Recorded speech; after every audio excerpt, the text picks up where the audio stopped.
जदयू अल्पसंख्यक प्रकोष्ठ के द्वारा बिहार के सभी जिला में अल्पसंख्यक विकास यात्रा का रथ घूम रहा है। अपने समाज के बीच नीतीश सरकार के कार्यों की जानकारी भी दे रहा है। बुधवार को बोधगया पहुंचने पर एक निजी होटल में सबसे पहले बौद्ध सम्मान सम्मेलन का आयोजन किया गया, जिसमें भारी संख्या में बुद्धिस्ट लोग मौजूद थे। वहीं प्रेस वार्ता को संबोधित करते हुए प्रदेश अध्यक्ष अशरफ अंसारी ने कहा कि नीतीश सरकार के 19 सालों के कार्यकलाप को अपने समाज के बीच रखने के लिए निकले हैं। उन्होंने कहा कि अल्पसंख्यक का मतलब केवल मुस्लिम ही नहीं बल्कि बौद्ध, जैन, सिख समाज भी है। 25 दिसंबर 2024 से अल्पसंख्यक विकास यात्रा की शुरुआत हुई है। अब तक हम लोग 31 जिला का भ्रमण कर चुके हैं। 7 जिला और भी घूमना है, जहां अल्पसंख्यक समाज के लोगों के बीच जाकर नीतीश सरकार के विचार और अल्पसंख्यकों के लिए किए गए कार्यों की चर्चा करेंगे।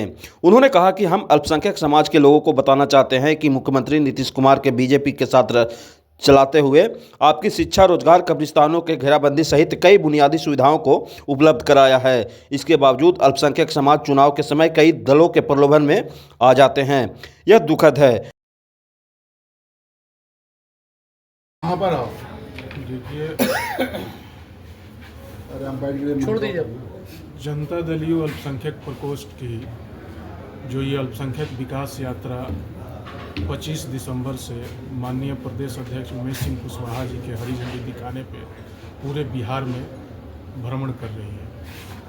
जो माननीय मुख्यमंत्री श्री नीतीश कुमार जी ने 19 साल में जो कार्य किया है उसको अल्पसंख्यक समाज के बीच में पहुंचाने के लिए हम लोग निकले हुए हैं। और हमारे साथ पार्टी के प्रदेश के महासचिव जनता दल के और अल्पसंख्यक प्रकोष्ठ के प्रभारी मेजर इकबाल हैदर खान साहब हैं और अल्पसंख्यक प्रकोष्ठ के प्रभारी भी हैं। और इधर हमारे जो इस कार्यक्रम का आयोजन किया है इस बौद्ध समाज का डॉक्टर लोबसांग जी हैं और हमारे जिला अध्यक्ष ये जो सुल्तान साहब हैं। हम लोगों को लगा अल्पसंख्यक प्रकोष्ठ की जब भी बनती थी, अंसार बख्खो साहब हैं लगातार हम लोगों के साथ जो साना बसाना से चल रहे हैं, तकरीबन 2 महीने से, आज 2 महीना से एक दिन ज़्यादा हो गया हम लोग बिहार में घूम रहे हैं। अल्पसंख्यक का मतलब कुछ लोगों को लगता है कि सिर्फ मुस्लिम समाज होता है। हम लोग इस बात को और समाज में भी लेके जाना चाहते हैं कि इसमें बौद्ध समाज भी है, जैन समाज भी है, सिख समाज भी है, क्रिश्चियन समाज भी है। तो उनकी जो समस्याएं हैं, और माननीय मुख्यमंत्री नीतीश कुमार जी सब समाज का काम कर रहे हैं और अल्पसंख्यकों के लिए तो उन्होंने समझ लीजिए कि वो एक भाषा में कहा जाए तो रहने के लिए हेवन है।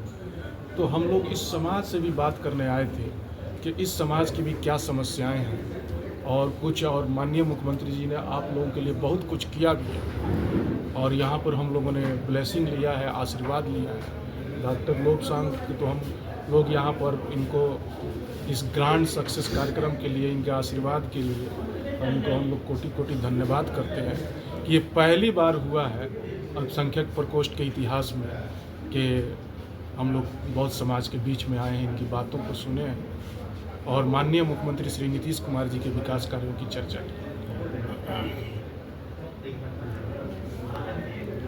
ठीक, बताएं कार्यक्रम के बारे में। आप सभी लोगों को हम धन्यवाद करते हैं कि इस कार्यक्रम के अवसर पर आप लोग यहाँ पे आए हैं। सबका अभिनंदन करते हैं और कहना यह है कि हम लोग, जैसा कि हमारे प्रदेश अध्यक्ष ने बताया, अशरफ अंसारी साहब ने, कि हम लोग पिछले 25 दिसंबर 2024 से ही बिहार की यात्रा पर निकले हैं। इस यात्रा का नाम है अल्पसंख्यक विकास यात्रा, अक़लियत तरक्याती सफ़र,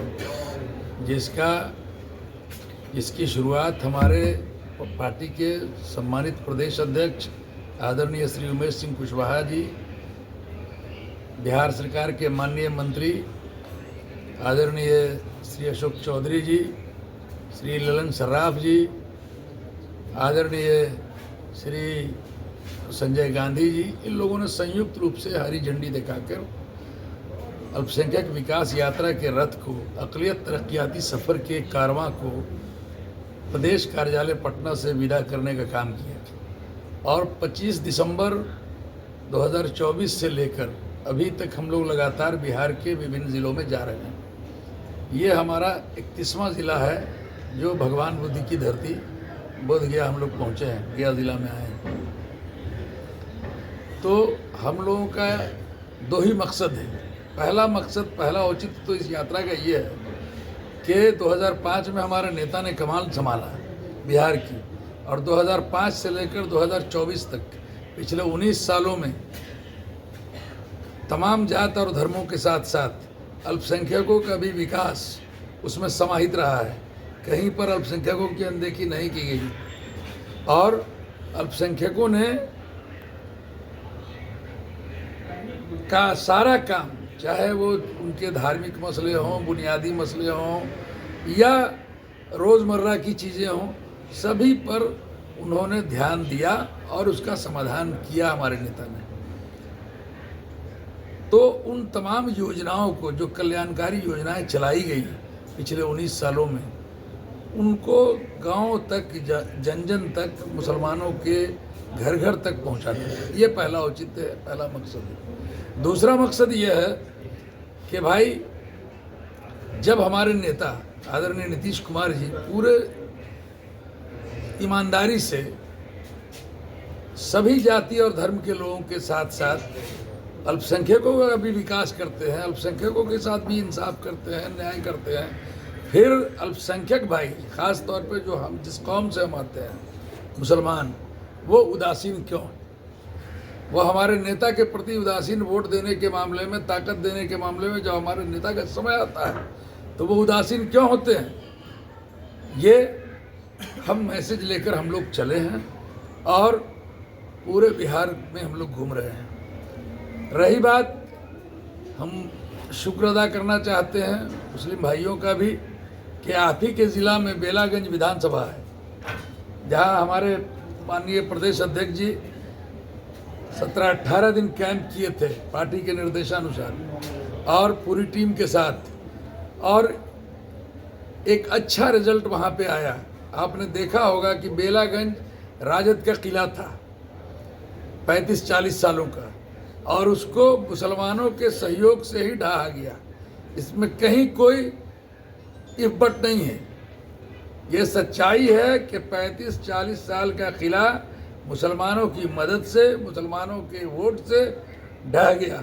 और मुसलमानों ने इस बार, बेलागंज के मुसलमानों को हम सैल्यूट करते हैं, और कल हम लोग वहाँ जा भी रहे हैं, और उस कार्यक्रम का नाम हमने दिया है शुक्रिया बेलागंज। तो कल हम जा रहे हैं वहाँ पे, हम लोग उन लोगों को थैंक्स करने के लिए, बेलागंज विधानसभा क्षेत्र की जनता को, वहाँ के लोगों को, कि भाई आपने एक समा बनाने का काम किया है, आपने अपने सच्चे हमदर्द को पहचाना है, और जो परिवारवाद की जो राजनीति थी उसको आपने ब्रेक दिया है, ब्रेक लगाने का काम किया है। जबकि दोनों यादव समाज से ही आते हैं।